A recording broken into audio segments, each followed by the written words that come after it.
Yeah, 2019 has been a big change for me. It's the first year where I've trained full time.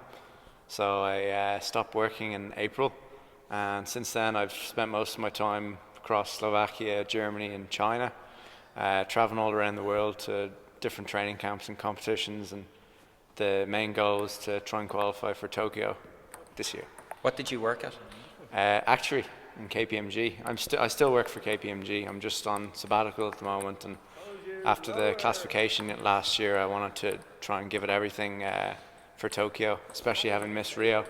And so I decided to make the choice to go full time and give it my all. It's a very brave decision, Colin. Was it one that took long to make? Uh, I knew it was always what I wanted to do, but when it came down to making the big decision, it was tough. I was suppose pretty comfortable in KPMG. It was a good job, and I had a good balance with training and work. But I knew that I could never reach my best level if I'm working all day. I'd need to practice at least two, sometimes three times a day, and it's just not possible when you're working full time. So I'm happy with the decision I made, and I've no regrets.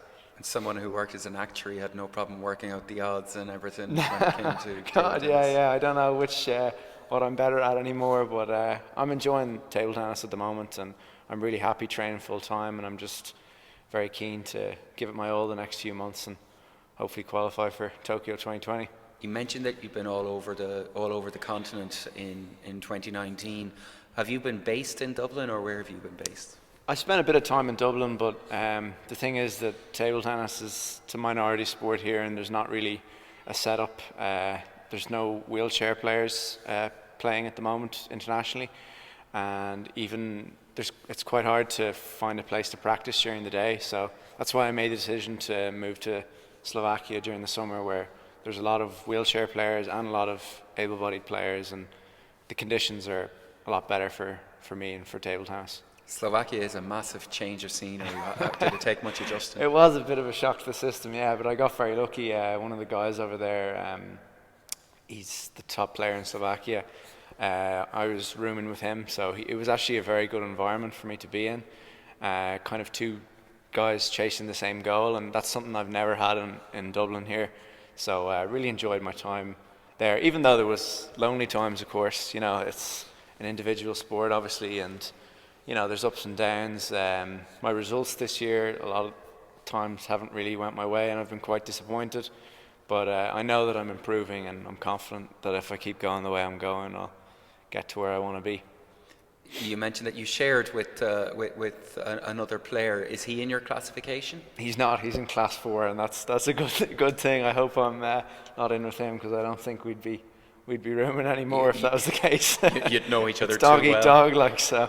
But you would play regularly when you're in Slovakia against players that you would compete against internationally. So do you guys all know each other, and what's that dynamic like when you're facing someone like that across the table? Yeah, there actually wasn't any class 3s that are kind of competing internationally at the top level.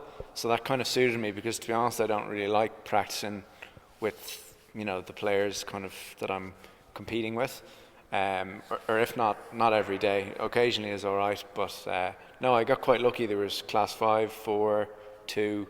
There was a few 3s, and then there's female players. The bordering countries, Serbia and Poland, we also had a good few training camps with them, and so it was a lot of variation, a lot of different players in all classes. So it worked out really well.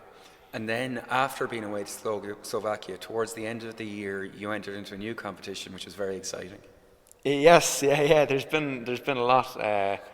The last few months of the year have been very busy. I started off in Czech, which was a good tournament. I think I won 10 from 11 there, and a bronze medal in singles and gold in team.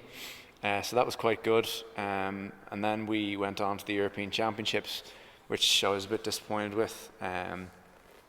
Lost in the last 16. So I obviously, being the holder, even though that was in my original class, which was class 2, I was competing for the first time now in class 3 in European Championships, and the level's obviously a lot higher, and it's been quite difficult for me. But I was quite disappointed with my performance in Sweden.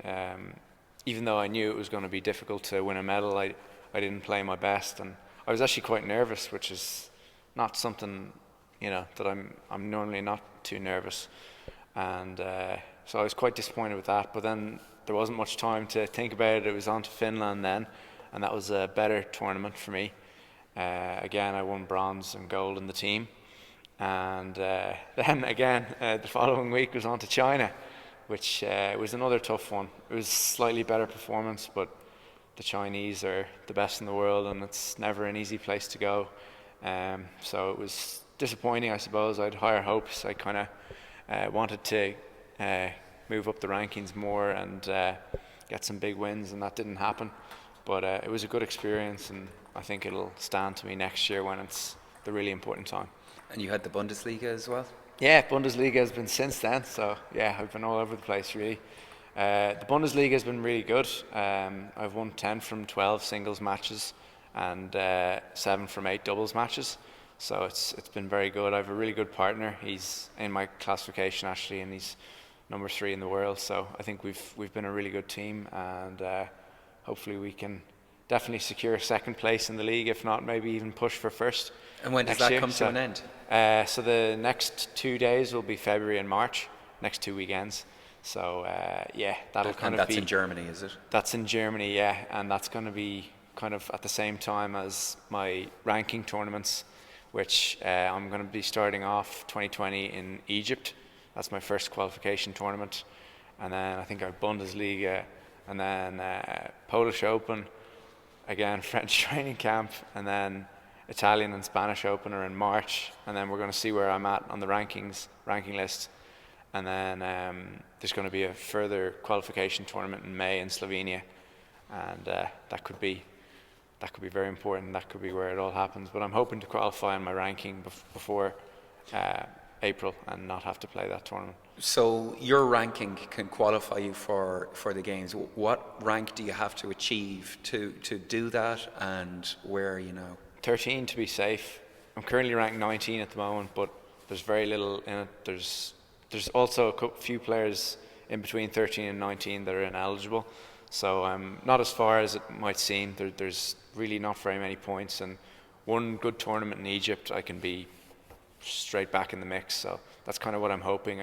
We didn't plan originally to go to Egypt, but it's probably not going to be a very high level tournament, but just very good chance to get ranking points and put myself back up there. And then Italy, Spain and Poland will be quite competitive, and a lot of the top players will be playing, and that's when I hope to break into the top 13. So ranking points are all important, and it's very much about chasing that. Huge, and I think it's obviously disappointing to have setbacks, and this year disappointing results, but obviously more important that I don't have them next year, and that I'm on form for 2020.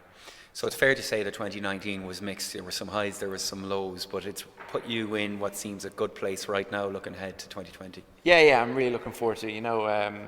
My coach and I, we've kind of experimented a lot with different things in my game, because since the classification has happened, I've just simply had to become better, and it's been a really good challenge like that.